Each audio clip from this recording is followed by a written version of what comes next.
Eu queria mostrar um dado aqui que diz que a cada 15 minutos aqui no Brasil, uma criança é vítima de abuso sexual. E por que esse assunto num seminário com crianças? Porque isso está muito mais próximo de nós do que nós imaginamos, né? Nós lidamos com crianças há 17 anos, temos encontro desde então, e inúmeras histórias, inúmeros casos de crianças que sofreram abuso em suas casas, fora dela, e isso nos preocupa. Hoje, estando como conselheira tutelar, basicamente é 1 ou 2 por semana, então é uma situação muito próxima de nós, né? Se eu perguntar aqui quantas, lógico, eu não farei essa pergunta, quantas pessoas sofreram algum tipo de abuso, inúmeras pessoas irão levantar as mãos, né? E nós precisamos cuidar dos nossos, porque lá em Provérbios 27 diz: esforça-se para saber bem como as suas ovelhas estão e dê cuidadosa atenção aos seus rebanhos. E essa atenção que eu tenho chamado hoje é para as crianças, os juvenis e os adolescentes. E precisamos ter essa atenção especificamente porque inúmeras histórias que acontecem dentro dos nossos prédios, de pessoas que estão nesse sistema eclesiástico e abusam desse poder, e abusam das crianças, abusam dos adolescentes, usando desse título, né? Então, por inúmeras vezes, participo de reuniões, e por conta do meu título aqui como pastora, eu sou, na verdade, olhada de canto, porque as pessoas acham que, por conta do nosso título e da nossa posição, nós somos coniventes com esse tipo de situação. Pelo contrário, nós estamos lá, assim como o pastor ministrou, para que o reino de Deus seja manifestado e essas situações elas sejam denunciadas e denunciadas com gosto. Amém? E tenho feito isso com gosto mesmo. Então, para você ter clareza, o abuso sexual ele pode acontecer dentro ou fora do núcleo familiar, então ele se chama intrafamiliar ou extrafamiliar. Isso pode acontecer dentro da escola, com professores, com os próprios alunos, amém? Então, não está delimitado esse tipo de situação ou a lugares. Então, o abuso sexual ele pode ser sem o contato físico e ele pode também corresponder a práticas sexuais que envolvem contato físico ou não. Então, o assédio sexual ele se caracteriza-se por propostas de relações sexuais, por chantagem ou por ameaça. O abuso sexual verbal ele pode ser definido por conversas abertas, telefonemas, WhatsApps ou as atividades mesmo, com o intuito de despertar, né, o interesse da criança ou do adolescente, ou até chocá-los com essa informação ou com essa sugestão. Né? O abuso sexual também pode ser feito através do exibicionismo, quando a outra pessoa ela expõe os seus órgãos, e hoje, muito mais claro, isso acontece por meio da internet. E existem alguns casos também, hoje a gente pode tirar foto de uma pessoa, colocar a imagem dela num aplicativo e deixá-la nua, e essa exposição acontecer, isso também é um abuso, né? O voyeurismo também, que é o ato de observar fixamente atos ou órgãos sexuais do outro. E a pornografia também ela é considerada abuso sexual quando uma pessoa mostra um material pornográfico à criança e o adolescente.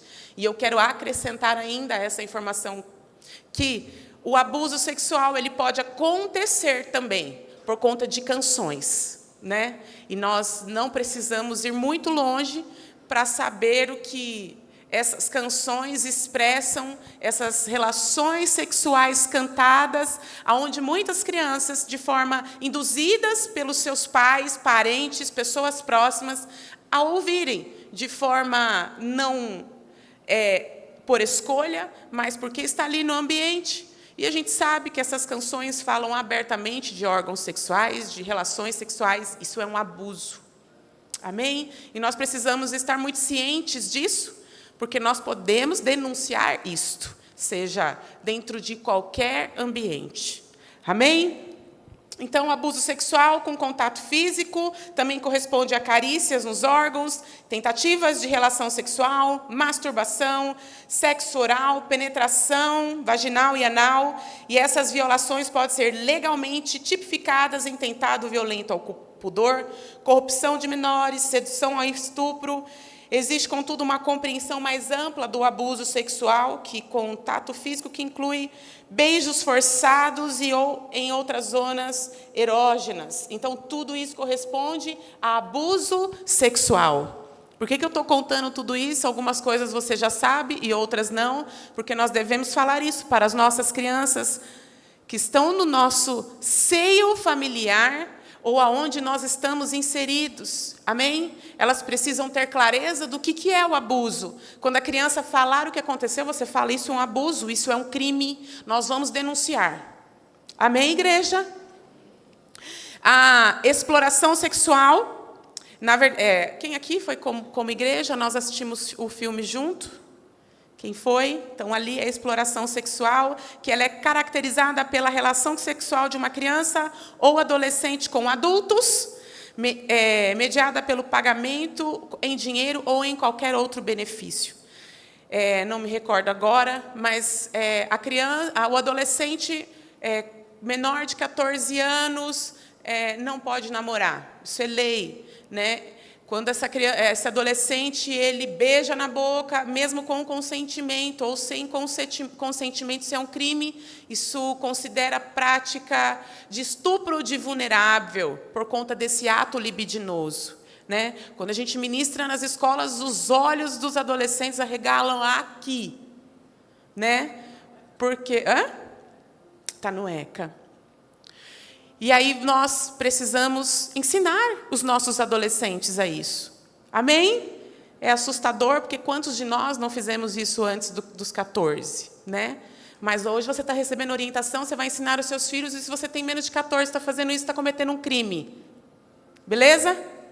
Adoro falar isso. Amo.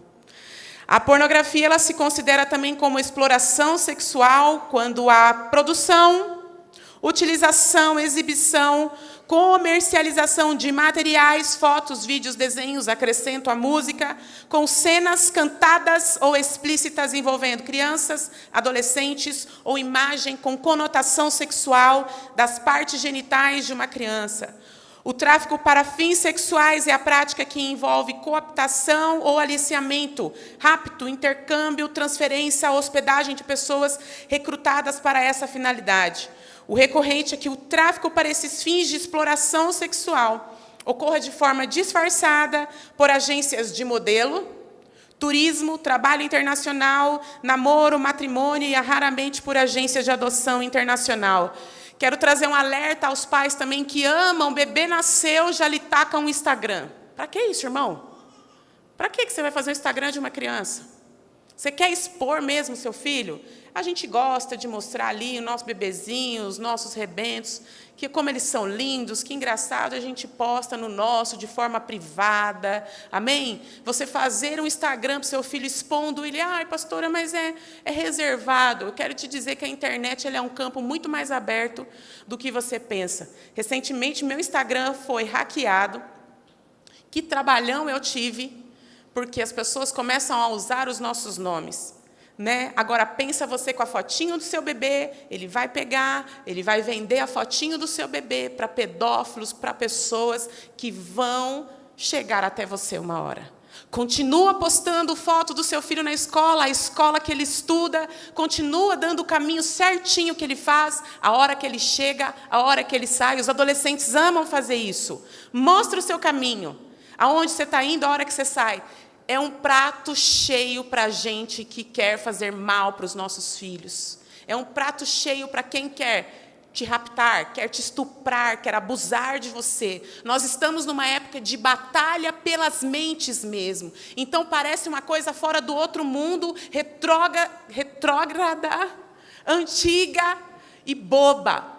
Mas é atual. Se guarde. Guarde sua casa, guarde sua família, seus filhos, seus netos, seus sobrinhos. Quem aí o Senhor tem colocado do seu lado para você guardar? Amém, igreja? É muito sério mesmo, é muito sério e nós precisamos estar atentos, porque isso existe no nosso país, pode existir na nossa cidade e nós precisamos estar em alertas. Esteja alerta lá na sua célula, no domingo que você estará pastoreando as crianças, estejam atentos a qualquer sinal. Vou falar daqui um pouquinho mais para frente. Deixa eu ver a hora que eu tenho que entregar. Então, a exploração sexual também não agenciada. Então, eu quero dizer que a Constituição também, ela diz que é dever da família, da sociedade, do Estado, colocar as crianças e os adolescentes salvos de toda negligência. Quando você deixa o seu filho, mesmo que adolescente, exposto na internet, colocando foto de lingerie, dançando com a bunda para lá e para cá, e não estando na maioridade, você não tem controle sobre isso, você é um negligente. Quando você deixa os seus filhos na frente de um celular, exposto, lá naquelas danças de TikTok sensualizadas, não tenho controle. Se você não tem controle do teu filho, você é negligente. E aqui, eu não estou falando Bíblia, hein? Eu comecei falando de Bíblia, que nós devemos saber o estado das nossas ovelhas. Agora eu estou falando de Constituição. E Constituição está falando de negligência. Então, é nosso dever. Não está falando o dever do homem ou da mulher. Está falando que é dever da família. Família. Dever da família. E esse mesmo artigo obriga também o Estado a punir severamente o abuso, a violência e a exploração sexual. Existem outras leis, vou pular. Mas o que nós devemos fazer então, pastora? Nós devemos ensinar sobre educação sexual para os nossos filhos, que é uma das formas mais eficazes de prevenir e enfrentar o abuso sexual contra crianças e adolescentes. Ensinar desde cedo as abordagens apropriadas para cada faixa etária. Amém? Conceitos de autoproteção, integridade corporal, sentimentos e diferenças entre toques agradáveis e toques invasivos, desconfortáveis. Amém? Então, é fundamental para que a gente aumente as chances de proteger as nossas crianças e adolescentes de possíveis violação. Amém? Então, como que eu converso com a minha criança e com o meu adolescente sobre sexualidade? Então, existem alguns conceitos de autoproteção, de intimidade e consentimento que podem ser ensinados para os nossos filhos, para as nossas crianças e para os nossos adolescentes. Amém? Alguns conceitos para crianças de 4 anos, menores de 4 anos. Que meninos e meninas são diferentes, seus órgãos genitais são diferentes, que os bebês eles vêm da barriga da mamãe, que respostas às perguntas básicas sobre o funcionamento do corpo, explicar sobre a privacidade do corpo, amém? Por exemplo, por que nós cobrimos as partes íntimas, por que não tocar na parte íntima do colega, a diferença entre toques agradáveis e bem-vindos, que eu digo de abraço, de beijos no rosto consentido pelas crianças e toques invasivos, a gente precisa explicar essas diferenças, que nenhuma criança ou adulto, precisamos explicar para os nossos filhos, tem o direito de tocar em nossas partes íntimas e ensinar as crianças a dizer não quando pedem para fazer esses toques nelas, amém? E quando pedem, principalmente para guardar segredo. Então, para quem pedir ajuda, por conta que elas viram e perceberam esses toques desagradáveis. Como que eu ensino para crianças de 6 anos? A mesma coisa, que o corpo da menina e do menino cresce e fica diferente. Explicação sobre esse processo do nascimento dos bebês. Regras sobre limites pessoais, como não tocar em partes íntimas. Respostas simples a todas as perguntas sobre o corpo humano. Amém? Não é porque nós somos crentes, somos uma igreja, que nós não vamos explicar sobre uma vida sexual que acontece depois do casamento, sobre como funciona o órgão genital masculino e feminino. Porque se nós não explicarmos, quem que vai ensinar isso para os nossos filhos? De que forma que vai ensinar? Então, precisamos estar tomando essa postura. Então, explicar para eles o que é abuso sexual, que é quando alguém toca em suas partes íntimas, e é abuso sexual mesmo que seja alguém que você conheça. Então, se um estranho tentar levar, tanto ele, seu filho ou sua filha, para fazer qualquer outras coisas, seja professor, vizinho, policial, ou qualquer outra pessoa. Ele precisa contar para a mãe e precisa saber a quem ele deve recorrer por conta desse abuso que sofreu. Amém? Para os maiores, nós precisamos ensinar como lidar com as mudanças da puberdade, sobre, novamente, o abuso. Quando você vai ensinando o seu filho desde pequeno, e você continua até ele chegar naquele período de maioridade, ele vai saber a dizer não, ele vai saber para quem que ele vai falar, ele vai saber que esse toque é errado, que esse toque não foi consentido. Amém, igreja? E mais, acrescentando, por uma internet mais segura, né? A gente precisa explicar isso para os nossos filhos, porque assim como as famílias preparam crianças e adolescentes para se protegerem e agirem corretamente no mundo real, elas também devem se preocupar em estender esse cuidado para o mundo virtual. Que idade que tem seu filho? Que idade que é liberado o Instagram? Com 13 anos.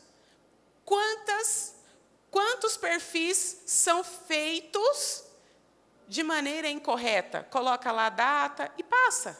Só que quem que tem que assegurar que essa internet, que esse Instagram, que essa mídia social está segura? Quem que garante isso? Nós vamos esperar do pastor, nós vamos esperar do professor, do policial, do prefeito, para assegurar que a internet é segura? Não somos nós, dentro da nossa casa. Nós que vamos assegurar o que eles estão vendo, com quem eles estão falando, que assunto que é. Amém, igreja? Essa é a nossa responsabilidade.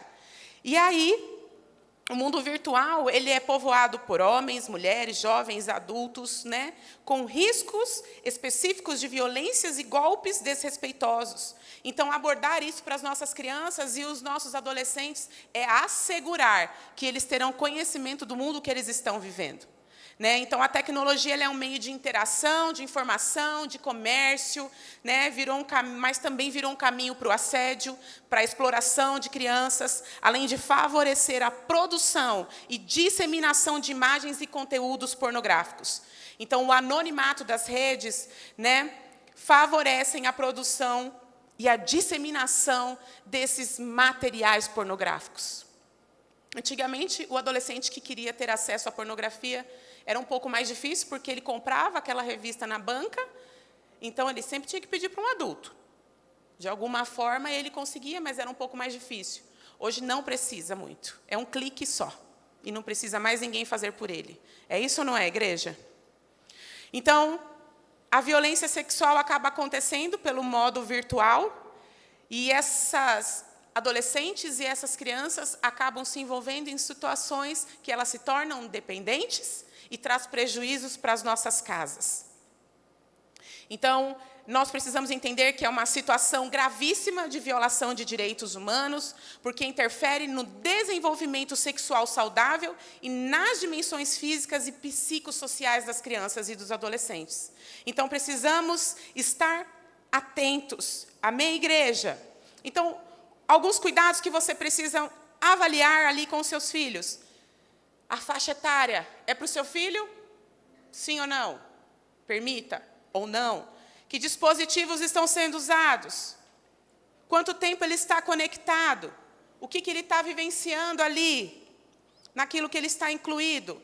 Então, precisamos entender que a internet ela tem grande proporção, grandes dimensões, e é possível para as pessoas e algoritmos intervirem em todas as manifestações de violências contra as crianças e adolescentes. Amém, igreja? Existe uma plataforma que chama SaferNet, né? E é uma plataforma que você pode também fazer denúncias sobre conteúdos da internet que tem trazido esse tipo de imagem, esse tipo de conteúdo que leva à exploração sexual, ao abuso sexual ou à exposição de imagens e vídeos. Amém? Rápido, eu quero dizer que alguns sinais de que uma criança pode manifestar se está sendo abusada ou explorada. Então, precisamos aqui, como igreja, né, como família, como homem, mulher, pai, mãe, vovó, tia, esses sinais. Então, que acontece quando uma criança ela está sofrendo abuso sexual ou algum tipo de exploração? Elas mudam os seus comportamentos, eles começam a se tornar inadequados, né? Ela pode demonstrar um conhecimento sexual inapropriado para a idade. Você começa a perceber que a criança está tendo esse comportamento e ela não tinha antes. Por que ela começou a se comportar dessa maneira? Mudanças bruscas de comportamento, então elas ficam mais retraídas, ansiosas, agressivas ou apáticas. Perde o apetite e o sono. Tem comportamentos regressivos, como volta a fazer xixi na cama, a chupar o dedo, ou ter comportamentos infantis. Com os meninos, se as mães, os pais começam a observar a cueca também. Começa a ter evacuações, escapes, né? Ali na cuequinha, né, da criança ou na calcinha, precisa prestar atenção. Lesões físicas, que eu acabei de dizer, né? Marcas de violência, machucados ou sinais incomuns na região genital, como dor, inchaço ou infecções recorrentes. Problemas de saúde, como infecção sexual, sangramentos ou dores. Problemas escolares, mudança de socialização, a criança ela começa a se isolar. Falas ou desenhos sugestivos, porque a criança ela pode se expressar pelos desenhos, né? Então, às vezes, num desenho ali, a criança começa a colocar ali a dor dela, ou o que aconteceu com ela, aonde aconteceu. Então, precisamos estar atentos. E esses sinais eles podem variar de criança para criança, e, quando notado, a gente precisa investigar com cautela, sempre buscando, né, a ajuda de profissionais. Então, pastora, nós temos os postos de saúde, nós temos o CAISME aqui na cidade, que, né, é o Centro de Atendimento à Mulher, o CAISME, os postos, o próprio Conselho Tutelar, você pode fazer a denúncia, o Disque 100, mas a criança apareceu nessa situação, ela precisa ser levada ao médico de forma urgente. Amém? Como que a igreja, agora eu quero falar, nós como igreja devemos nos proteger. Proteger as crianças e os adolescentes dentro do prédio. Então, talvez isso já seja uma realidade na sua igreja, ou aqui, ou ainda não é, e nós estamos caminhando para nos adaptarmos para essa realidade. Amém? Para nos protegermos mais. Então, algumas coisas é a política de segurança infantil, né? Para proteger a criança dentro do prédio. Então, quando eu falo aqui nas nossas reuniões de oração, seu filho tem que estar ao seu lado, porque eu não conheço, eu não coloco a mão no fogo por ninguém aqui, irmãos.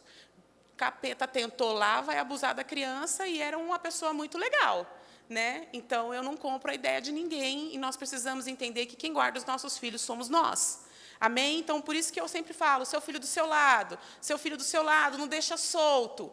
Tem várias salas aqui. Então, precisamos ter esse cuidado. Amém, igreja? Então, ter essa política de segurança. Os treinamentos com os voluntários e líderes. Todos os adultos que lidam com crianças devem passar por treinamentos sobre prevenção de abuso sexual, identificação de sinais de abuso, política de segurança. Verificação de antecedentes criminais. Hoje nós temos ainda a questão do discipulado mais próximo, então a gente já tem essa percepção, mas um próximo passo, para mim, como pastora de crianças e segurança, vai ser, sim, né, esse pedido de verificação de antecedentes, né, e ele precisa acontecer. Controle de acesso. Hoje, quando as crianças chegam no Domingo Kids, elas já recebem a sua identificação ali com o seu pai, e essa criança ela só é entregue após o término do culto ao pai, à mãe ou à pessoa que já fez essa entrega com ela ali no início. Amém? Ambientes monitorados, instalação de câmeras, se ainda não é realidade na sua igreja, pode ser trabalhado. Existem algumas câmeras bem baratinhas hoje que dá para instalar, colocar no celular e garantir que está sendo gravado aquele ambiente, para que não se perca as imagens, justamente porque se acontece alguma coisa, especificamente nas portas dos banheiros, dentro da sala de aula também, é importante que tenha, para que a gente assegure a criança ali o direito dela, do professor. Então, ambientes monitorados. Nunca estar sozinho com uma criança. Então, nós precisamos sempre ter essa regra de ter ali outro adulto, nunca sozinho. Se a criança for ao banheiro, ela precisa saber se limpar sozinha. E se precisar que você limpe, não limpe. Chame ali o pai, chame a mãe para limpar essa criança. Amém? Isso é uma forma de prevenir. As nossas portas ainda não têm essa realidade, mas precisamos deixar as portas com aquelas janelas para que você consiga dar uma observada dentro da sala de aula. Quem está, o que estão fazendo. E a supervisão adequada das portas e janelas, garantir que haja supervisão suficiente de adultos para o número de crianças, ensinar as crianças sobre a sua própria segurança, explicando de forma apropriada para cada idade os comportamentos adequados e inadequados, e ambientes seguros, certificar de que todas as áreas da igreja sejam iluminadas, seguras, especialmente banheiros, corredores e salas menos movimentadas. Amém? E, para terminar, uma comunicação clara com os pais, para que nós também os informemos sobre essa questão de medidas de segurança, para que a gente consiga crescer e desenvolver como igreja, como sociedade, guardando as nossas crianças, protegendo elas sabendo a quem elas vão recorrer. Então, mais uma vez, o professor, você que é professor, seja aberto para que as crianças te procurem, né? Para falar qualquer assunto, explique o caminho que elas devem tomar ali para que elas se sintam seguras. Amém?